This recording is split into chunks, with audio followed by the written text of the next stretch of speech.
Here we go, yet again. Hello, ladies and gents. If this is your first time, welcome and thank you. My name is Miss Charlotte, and I love to make people think, laugh. Overall, I just want you to be happy. And how I do that is I love to talk about our issues because we don't do it enough and we need to face them. I feel like we face them, we deal, we heal, and we win. And today's issue is going to be about self-love because for me, I do believe this is one of the most powerful reasons this is happening.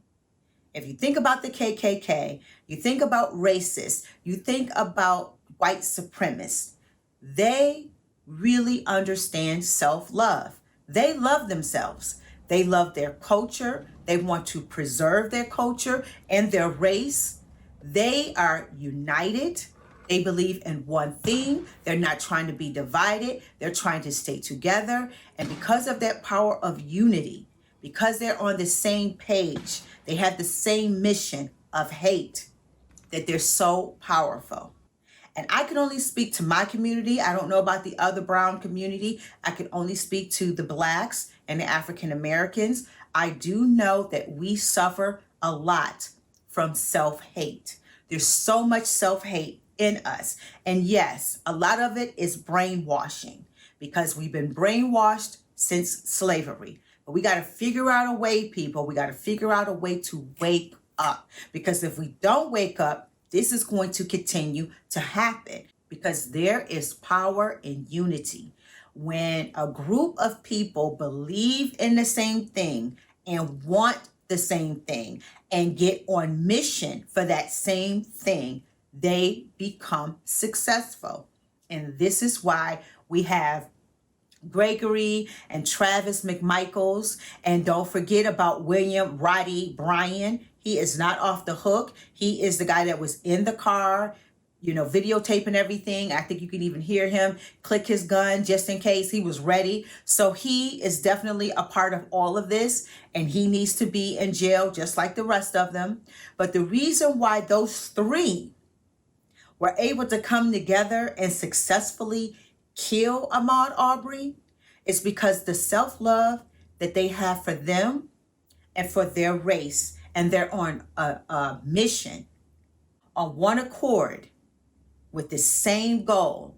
They're not thinking about, you got more than me, I have more than you, your gun is bigger than mine. They're not trying to divide.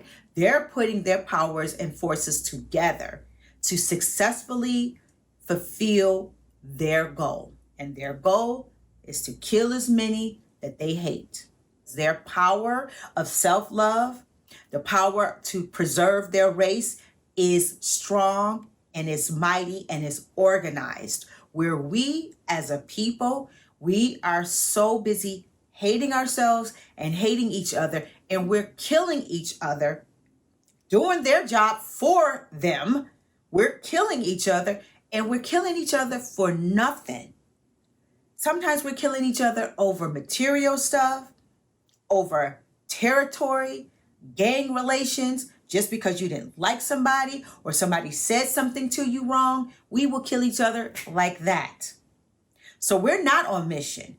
We're not preserving our race. We are not loving each other. We're always dividing, even in love. You have the Black man who is publicly saying he cannot, will not, and date a Black woman because he doesn't like her. So the divide is deep. The self-hate is deep. And I believe until we heal from the self-hate and begin to really love ourselves, only then this is going to stop. Now, we do have a group of wonderful people that come together. They've been running for Ahmaud Arbery. They've been, petitioning, and they've been fighting for him. But that's a small group of people, and they're making big changes. But imagine if we came together as a group, if we unified the same way as people who hate. The power of that hate, y'all. They are on a mission, and they are being very successful about it, where we're failing. And do we even care? That is the real issue. Do we really even care? Because if we do, how does this continue to go on? Why are we still killing each other for nothing? And the self-hate is so deeply rooted that you can't even recognize it. You can't even recognize it when you spew it out of your mouth. I went to this party years ago in Brooklyn. It was thrown by this entertainment lawyer.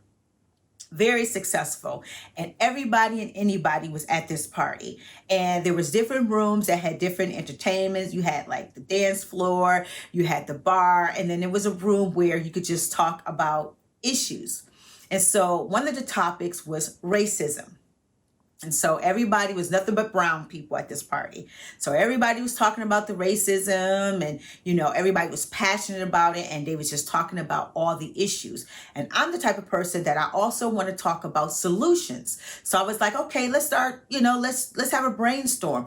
How can we solve this? What can we do? Let's try to talk about solutions.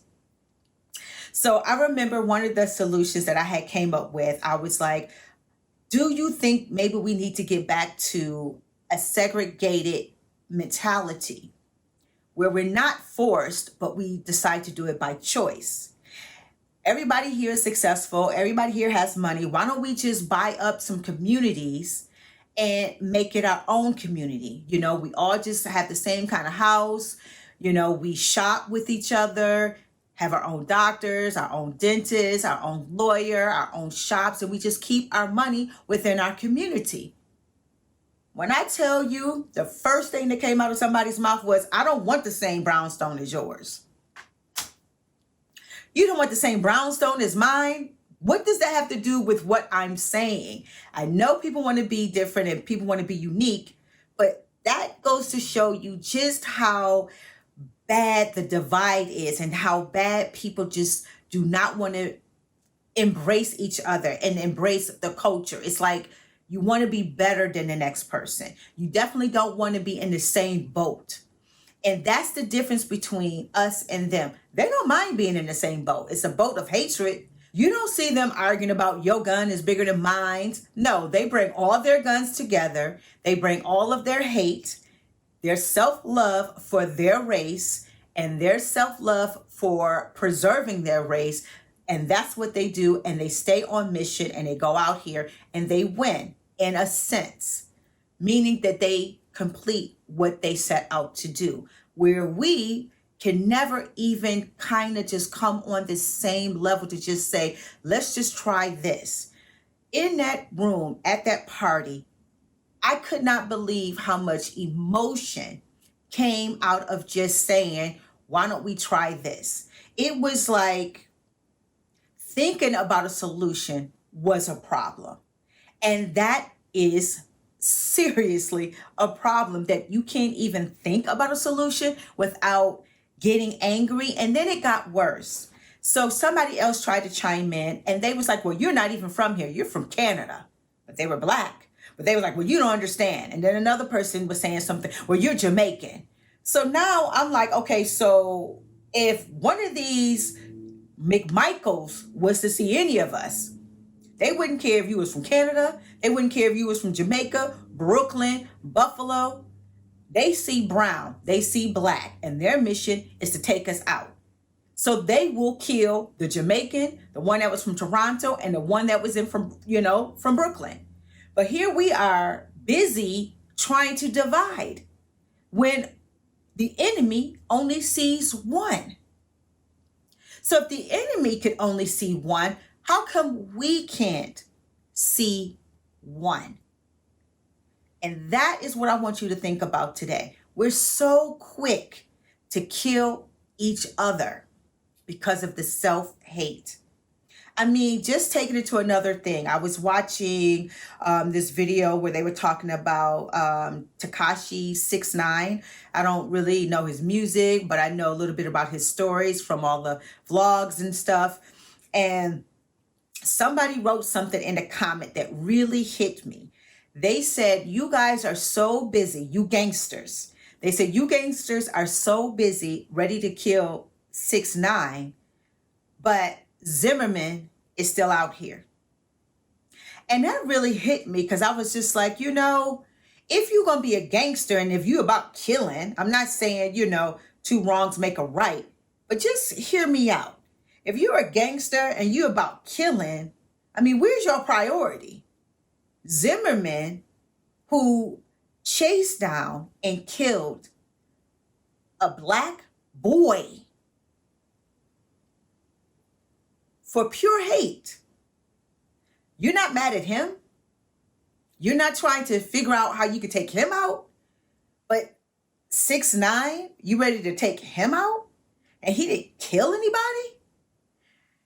I understood the comment, you know, and it was several comments like that. They all brought up Zimmerman, like Zimmerman is walking around.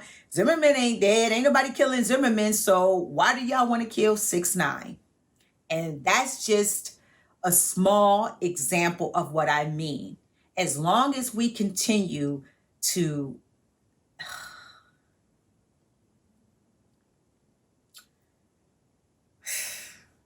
compete with one another, worrying about if my house gonna look better than your house, instead of, let's just say, keep our community together, keep our money within our community.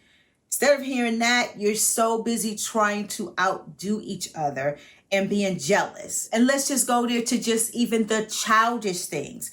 Women, you may see another beautiful black woman. Half of you would be like, oh, she cute, bitch. For no reason at all. That's self-hate. Gentlemen, you might see a guy with a nice car or some money. Oh yeah, he all right, he got it going on, he's successful. F that nigga. For what? Self-hate. And this is every single day.